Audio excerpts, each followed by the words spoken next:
Force AIDS TV. Delhi ముఖ్యమంత్రి Kejriwal కవితలపై BJP ప్రభుత్వం కేసులు పెట్టిందని, దేశంలో ఒక్క బీజేపీ నాయకునిపై కేసు పెట్టిందా అని మాజీ మంత్రి ఎమ్మెల్యే హరీష్ రావు ప్రశ్నించారు. సిద్దిపేటలో జరిగిన విస్తృత సమావేశంలో ఆయన మాట్లాడుతూ, బీజేపీ దేవుడి పేరుతో రాజకీయాలు చేస్తుందని మేమలా చేయబోమన్నారు.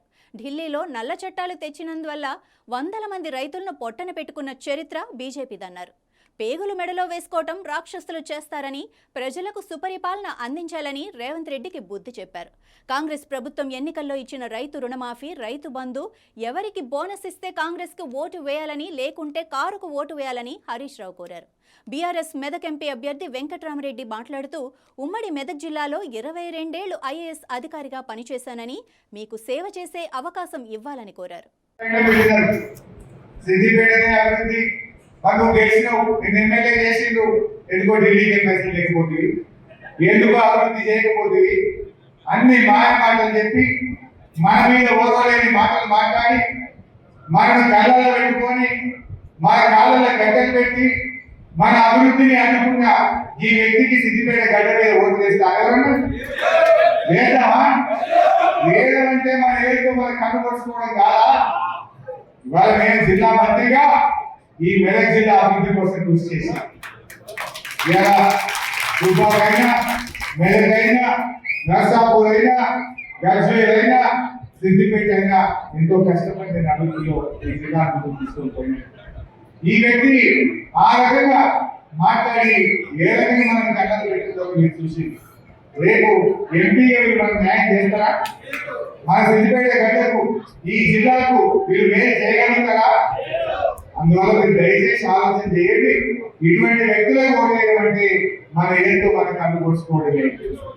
అందువల్ల మనం మన సిద్దిపేట మీద ఈ చీచు అవగాహన వ్యక్తి వెంకట్రామరెడ్డి గారు, ప్రతి అంగుల మీద అవగాహన వ్యక్తి. డబుల్ బెడ్రూమ్ ఇల్లు 2000 ఇంటి సిద్దిపేటలో కట్టామంటే పాపం ఆయన ఎంత కష్టపడ్డాడో నిరుపేదలకు అందించడానికి ఆయన కృషి కూడా ఒకసారి మనం గుర్తు చేసుకోవాల్సిన అవసరం ఉంది. చదువుకున్నవాడు, విద్యావంతుడు, కలెక్టర్ పనిచేసిండు. రేపు పార్లమెంట్ లో తెలంగాణ గెలుపుతాడు. మన మెదక్ జిల్లాకు న్యాయం చేయండి. ఒక సత్తా ఉన్నటువంటి వాళ్ళని మనం గెలిపించుకోవాల్సిన అవసరం ఉంది. కాంగ్రెస్ వాళ్ళు అయితే ఓటు చేయడానికి ఎవరు ముందుకు రాలేదు. ఇద్దరు ముగ్గురు వచ్చారు, సర్వే చేసుకున్నారు. అబ్బో ఇక్కడ గెలిచినట్టు ఎవరు ముందు అడ్డు ఓటు చేయడానికి ఎంతమంది కాంగ్రెస్ వాళ్ళు పలాని చింతగించారు. ఈ గడ్డ మీద ఎట్లా గెలవము, ఈ సిద్దిపేటలో దాదాపు 75,000 మెజార్టీ ఇస్తారు. కాంగ్రెస్ గెలవాలనుకున్నారు దాని. ఇక బీజేపీ వాళ్ళు వాళ్ళ కార్యకర్తలే లేదు. నిజంగా రఘునందన్ రావు బాగా పనిచేస్తాడైతే మొన్న ఎందుకు దుబ్బాక 55,000 నువ్వు ఈ మాయ మాట చెప్తేనే 4 ఏళ్ల క్రితం గెలిపించారు. నువ్వు ఎంట్రీ ఇస్తా, బండ్లు ఇస్తా, నిరుద్యోగ వృత్తి ఇస్తా, దవాఖాన కడతా, ఏమేమో ఇచ్చింది. ఢిల్లీకి రైలు వేస్తా, ఢిల్లీకి టెక్స్టైల్ పార్క్ చేస్తారు. వచ్చినాయి ఏమన్నా? జనం 4 ఏళ్ళు చూసిండ్రు. అదే ఏమి రాలేదు అనుకున్నారు. 54,000 ఓట్లతోని మన కొత్త ప్రభాకర్ రెడ్డి గారిని గెలిపించింది. నువ్వు నిజంగా మంచిగా పనిచేస్తే, నువ్వు నిజంగా ఇచ్చిన మాట నిలబెడితే నేను మన దుబ్బాకనే గెలిపించారు కదా. నాకు దుబ్బాకనే గెలవలేదు, రేపు మెదక్ ఎంపీగా ఎట్లా గెలుస్తామని చెప్పి నేను ఈరోజు అనుకుంటాను.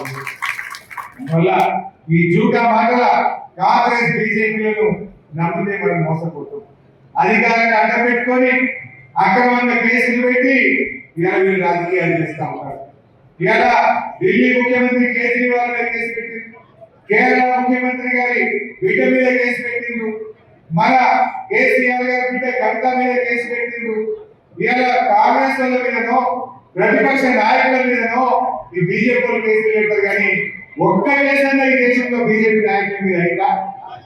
ఒక్కరి మీద అయిందా?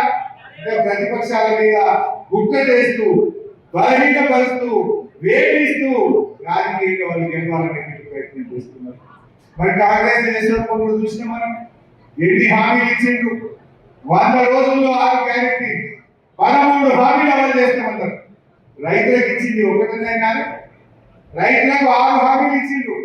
15,000 రైతు బంధు మోసం, 2 లక్షల రుణమాఫీ దగా, 500 బోనస్ మహామోసం, 24 గంటల కరెంటు మహాదగా, కౌలు రైతులకు 15,000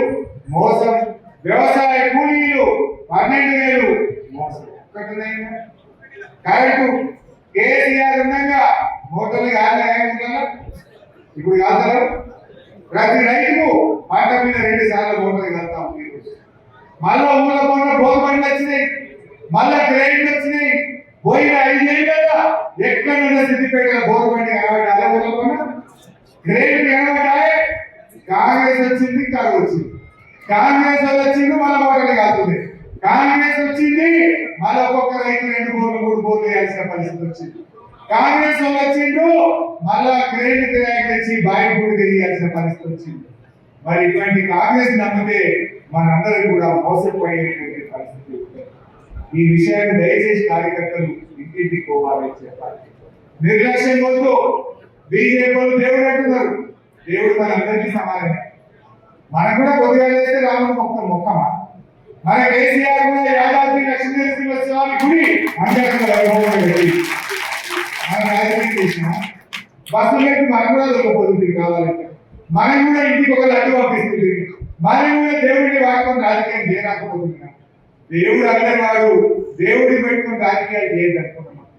అయినా కేసీఆర్ చేసినండి యజ్ఞాలు, హోమాలు, కేసీఆర్ కట్టండి గుళ్ళు ఈ దేశంలో ముఖ్యమంత్రి అంటారు. ఒక సిద్దిపేట నియోజకవర్గంలో దాదాపు 200 దేవాలయాలు కట్టించినాం. మనం దేవుడి మీద నమ్మకం లేదు. వాళ్ళు దేవుడి అడ్డం పెట్టుకుని రాజకీయాలు చేసే ప్రయత్నం చేస్తున్నారు. దయచేసి కార్యకర్తలు మనం ఈ ప్రలోభాలకు గురి కావాలి. సిద్దిపేట నియోజకవర్గమే ఒక దేవాలయంగా నేను పనిచేశాను. సిద్దిపేట ప్రజలే నా కుటుంబ సభ్యులుగా నేను పనిచేశాను. నా ఆరోగ్యాన్ని లెక్క చేయకుండా మా సిద్దిపేట ప్రజల ఆరోగ్యం కోసం 1000 పడకల ఆసుపత్రిని సిద్దిపేట ఎన్నో కార్యక్రమాలు చేసింది. ఏం చేసిండు రేవంత్ రెడ్డి? కాంగ్రెస్ ప్రభుత్వం రాగానే మన చిన్నకోటూరు రోడ్డు క్యాన్సిల్ చేసింది.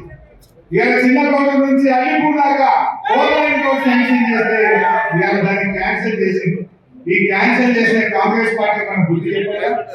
నేను వెటర్నరీ కాలేజ్ మన పిల్లలు చదువుకోవాలని వెటర్నరీ కాలేజ్ శాంక్షన్ చేసి సగం పనులైంది. కలెక్టరేట్ పక్కన పోయి చూడండి, దాన్ని తీసుకుపోయి కొడంగల్ తీసుకుపోయి